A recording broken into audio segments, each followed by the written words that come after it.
there, guys. Welcome to week number 7. This week is a nice week. We only have one chapter to focus on, and that chapter is 57. And 57 is going to start our process of talking about nutrition. Now, nutrition includes all the processes involved in using food for growth, for repair, and for maintenance. The nutrition process includes ingestion, digestion, absorption, and metabolism. Now, the standard American diet, or SAD, S-A-D, contains too much fat, too many calories, too much cholesterol, and too much salt. It also contains not enough fiber and insufficient amounts or insufficient numbers of complex carbohydrates. The best diet is that of a well-balanced eating plan with the correct proportions of your major nutrients. There are several nutritional professionals that will help aid individuals and patients to develop healthy eating habits and improve their quality of life.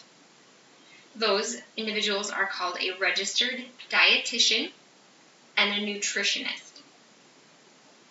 A registered dietitian will actually provide the patients with information about nutrition, and they will help them to create diet plans that will prevent diseases or at least help treat diseases. A nutritionist, on the other hand, is someone who can also provide nutrition advice, but they may or may not be a qualified medical healthcare provider. Sometimes you don't have to be a healthcare provider in order to be a nutritionist. Think about trainers at gyms. They're not medical professionals, they're not part of a healthcare provider, but they can offer that nutritional advice to you. Now, as a medical assistant working in and working with nutrition, it's important that you understand the roles of the nutritional professionals because you might be responsible for explaining some of their work to patients. When you're part of a nutrition care team, you may also need to provide the patient with education and materials about a nutrition plan. You may have to assist in researching and creating those patient educations, as well as the materials related to their nutrition. You might have to complete referrals or pre-authorizations with health insurance plans. And you'll be responsible for showing support and encouraging your patients as they embark on dietary changes and promote the importance of following up with follow-up appointments. Making dietary changes is very difficult, so showing your support for your patients will encourage them to continue on the plan. So now that you have an understanding of what nutrition is and the individuals who are involved in the care team, let's discuss what nutrients the body actually needs. So nutrients are actually organic and inorganic substances found in food that supply our bodies with elements that are necessary for metabolism. Now, there are more than 50 nutrients that are required to help the human body to function, but those 50 different nutrients are actually broken down into 6 categories.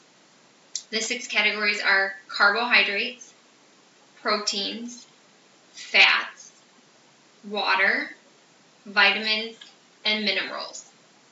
So let's break each one of those main groups down. So when we talk about carbohydrates, these are our main source of energy that we get from foods that we consume. Carbohydrates are actually sugars, starches, and fibers. Carbohydrates break down into sugars much like starches break down into sugars, so be very cautious of that. Every carbohydrate that we take in provides us with 4 calories of energy. And dietitians will recommend that only 10% of your body's daily caloric intake come from that of refined sugar. such as your honeys, jams, jellies, candy, or syrups. The other 50% should come from complex carbohydrates, such as vegetables, citrus fruits, and whole grains. So carbohydrates will make up 60% of your daily caloric intake.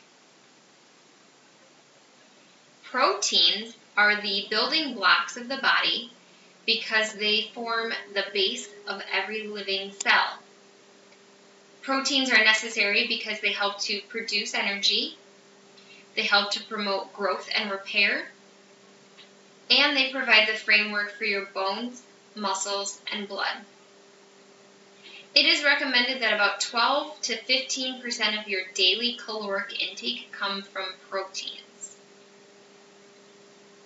Fats are the next main group that we'll talk about. Fats are also called lipids, but they do not dissolve in water. But some of the fats that are necessary in your diet, because fat-soluble vitamins are carried into the bloodstreams by those fats. So you can't cut out fat completely. You still need a little bit of it. Now, fats are a major source of energy for your body, but they also provide a concentrated source of energy. They assist in the transportation of soluble vitamins. They add some taste to food. They provide a feeling of fullness. Fats will help to lubricate your skin and your internal tissues. And fats are also responsible for storing energy for your future, or for the future. Main group number 4 is water. And water is a vital constituent of your body. We need water. It's necessary for survival. It's been said that your body can survive for several weeks without food, but it can only survive a few days without water. So it's really important that you are making sure your patients are drinking water. Now, water makes up about 50 to 60% of the average human's weight, unless they're a newborn baby, which then water takes up about 75% of their weight. Dietitians and providers will recommend that you take in anywhere between 6 to 8 8-ounce glasses of water a day to get the recommended amount that you need. Now, water has several functions for the human body. First thing it does is it carries oxygen and nutrients to the cells. It helps to regulate body temperature. It prevents dehydration. It replaces the water that is lost through sweating or breathing, or through urination or feces removal. Water also is responsible for removing waste products, and it protects your organs and tissues.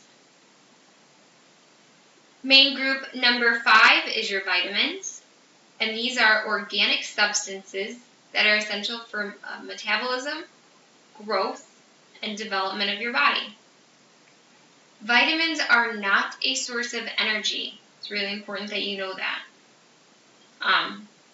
And although most vitamins cannot be formed within our bodies, there are 3 that can: vitamin A, vitamin D, and vitamin K. And the last main group is your minerals. Now, these are inorganic elements that are neither part of animal or plant origin. They are found throughout the body, but mainly in your bone and teeth. They do not supply any calories for energy, but they are necessary for psychological processes. Minerals make up about 5% of the total body, and some minerals can be obtained through your fruits and vegetables, such as calcium, iron, copper, and iodine. You can pick them up from milk, which we get our calcium. and having that well-balanced diet. Alright, so at this point, we know what is required nutrients for the healthy diet. We understand the structures and the functions of nutrition. So let's discuss some of the other diets or dietary changes that, while working in nutrition, you may see prescribed. The first one is a clear liquid diet.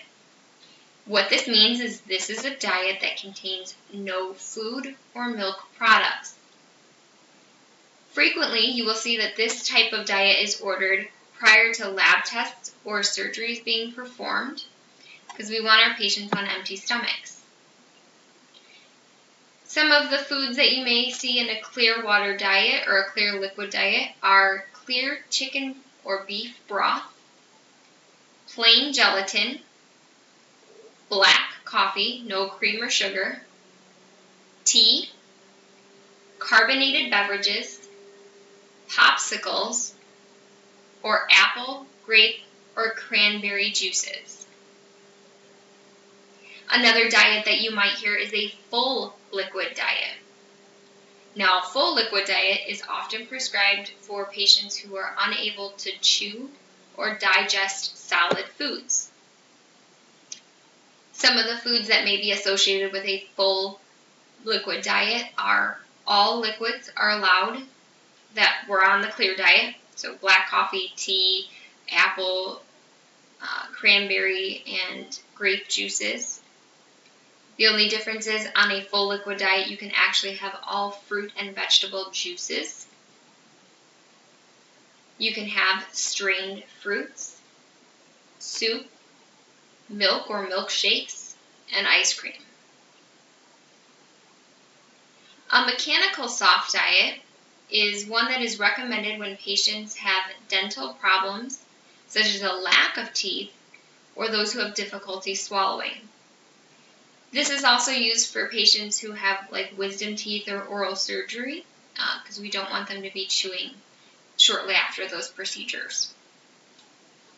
Some of the foods recommended on this diet are all soups, all liquids, cooked vegetables, canned fruits, ground meat or vegetables, and then tender fish or poultry.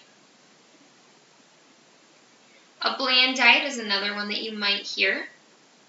A bland diet means that we are removing any foods that contain substances irritating to the GI tract, things such as fiber or seasonings. So some foods that you may see in this diet are mildly flavored foods, low fiber foods, milk products, cooked fruit, and non-citrus juices. Now, along with the bland diet comes the BRAT diet. Now, a BRAT diet is really recommended when patients have GI upset because these foods are easy to digest and do not actually further cause any more upset. Now, BRAT is an acronym, and BRAT stands for bananas, rice, applesauce, and toast. And the last diet I'm going to talk about in the video for this week is a high-protein diet.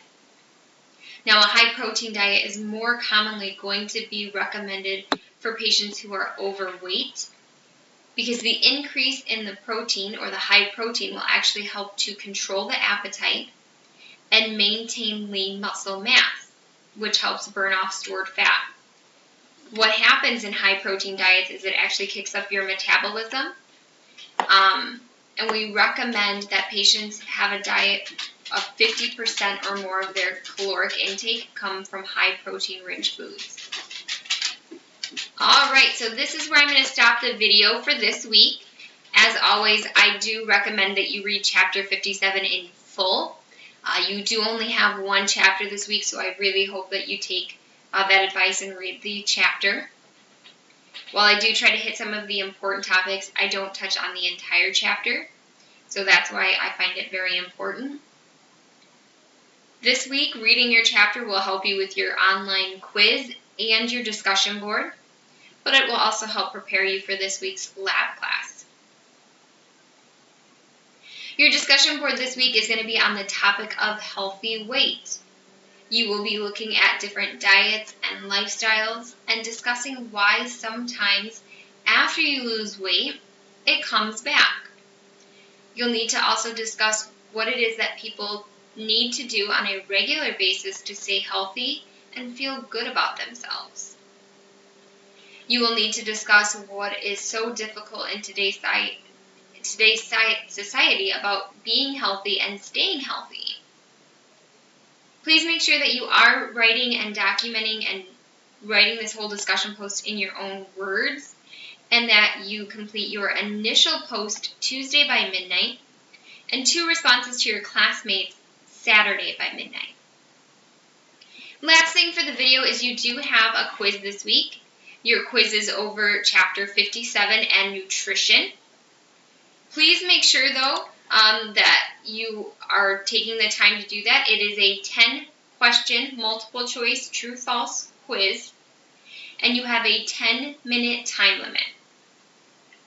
As this is an online quiz, it is due Sunday by midnight, so please make sure that you plan accordingly. All right, everyone, that is all of the information I have for you this week. If you have any questions, comments, concerns, or you need some general help, please reach out to me and I will help you as best as I possibly can. Have a wonderful week, guys. Bye-bye.